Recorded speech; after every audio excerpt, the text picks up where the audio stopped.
wife and I have lived up here for 7 years. Our dream home, dream location. A couple of Colorado kids that finally ended up in the mountains. When the Decker fire occurred, what is that now, 4 years ago? Deb and I have a property interest right over there. And we had watched what that had done and what it was doing. Pretty much raised in Salida, you can see the backside of Methodist Mountain. When you watch that on fire, you know that our mothers are sitting at their houses in Salida watching that. Yeah, it very much woke us up to the importance of a healthy forest. Started by a lightning strike, the Decker fire burned for over a month, tearing through nearly 9,000 acres of forest south of Salida, Colorado in 2019. Although the fire was stopped, the unhealthy forests that fueled the flames have continued to impact surrounding areas. Similar conditions were spreading on Poncha Pass. We were at a very scary point. Dry brown needles, a lot of hanging fuel. Both Deb and I, that was one of our biggest concerns, especially after the Decker fire, was like, how do we get out of here? We have a fighting chance now.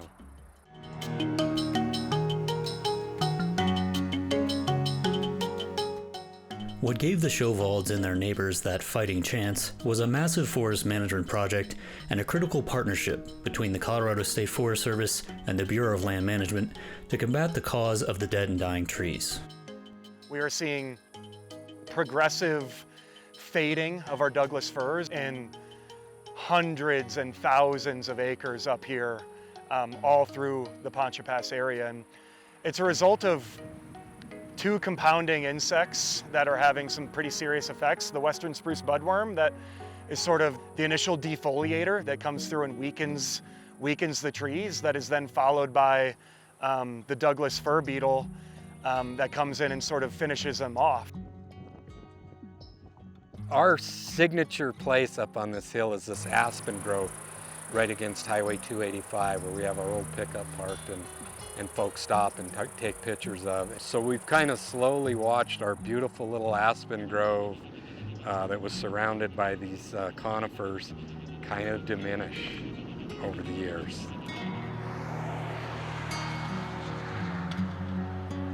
It's a critical corridor for transportation for material goods, and then just people if they need to evacuate the San Luis Valley. And then there are some critical power lines that come over the pass in the treatment area as well. So we had a lot of reasons coming together on what we could do and why we wanted to treat up on the top of the pass here. With overseeing the Salida field office, I go up and over the pass on average a day a week. And so I'm looking at the trees over the pass and slowly watching them die. And when I was coming home, going back to Alamosa, the gate was open. I just drove right in, literally knocked on their door and said, I'm with the State Forest Service.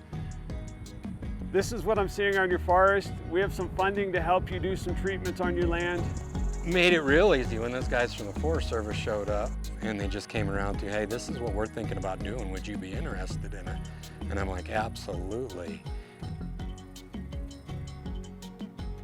When we got started up here, taking a look at the stand conditions were pretty bleak. Probably 50% of the overstory Douglas fir had been impacted by spruce budworm and Douglas fir beetle, and it was pretty significant mortality over the course of the whole Poncha Pass area. So from a forest health perspective, watching your entire overstory die is never a good thing. Being the property owner, you try to visualize what's this going to end up like. At first, I was a little bit nervous about what exactly that would entail. How many of my trees would go away? We're really thinking with a lot of intention about how we're laying these projects out. We marked every individual tree that was getting harvested out of here. This was a cut tree mark. So we got staff together from the Alamos and Salida field offices. We worked through the unit, determined trees that have beetles in them, mark them for removal. We also were able to remove a little bit of trees that didn't have good health after budworm infestation and Douglas fir beetle infestation.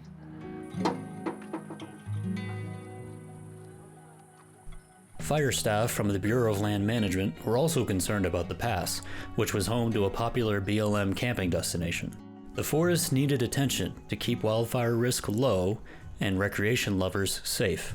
John Markalunas and I came up here to Poncha Pass and pretty quickly identified that we needed to try to do some treatment on the BLM piece in order to improve forest health for the whole area.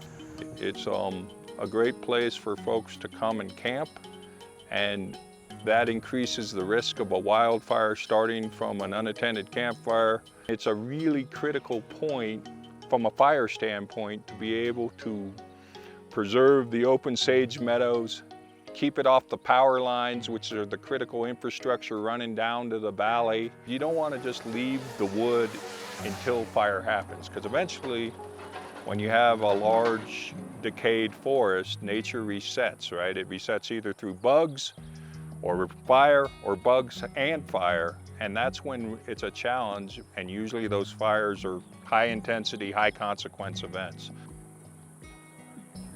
Both myself and Scott Nielsen were brand new to the BLM that year. We took a lot of lessons from Decker looking at the landscape, and we were looking for projects that kind of fit how we could bring these agencies together and put all the pieces of the puzzle together at one time. It was a little daunting because you have 2 national forests, BLM, interspersed private, 2 different counties, and 2 major drainages all coming together at Poncha Pass. At the same time, Chaffee County is working on updating their community wildfire protection plan. We got all the partners together that helped write the CWPP, and we looked at where some priority areas are that we could treat and make a big difference. We applied for the National Fish and Wildlife Foundation grant, and we were awarded it, and so that gave us some of the ability to be able to reach out to the landowners and say, hey, you're a priority location in the Community Wildfire Protection Plan. You have these insect and disease issues going on.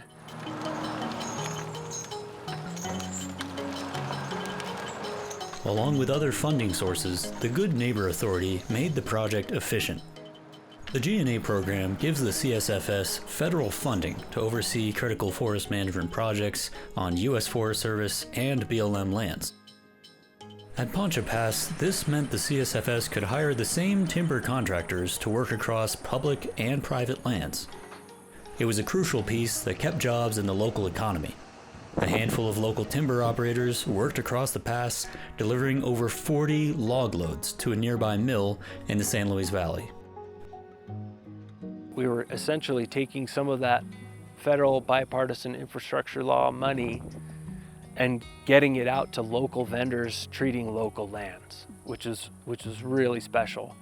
Removing dead and dying trees made a noticeable difference on the landscape, changes that local landowners welcomed. I never expected it to be this clean, this organized. We've got wood that we're going to recycle, repurpose. The ground has not been tore up, it's been tore up just enough. New growth is generating. I believe I can literally see the pines and the firs. I mean, they're like smiling at us. They're healthier. Creating a healthier forest on Poncha Pass is about more than just happy and healthy trees.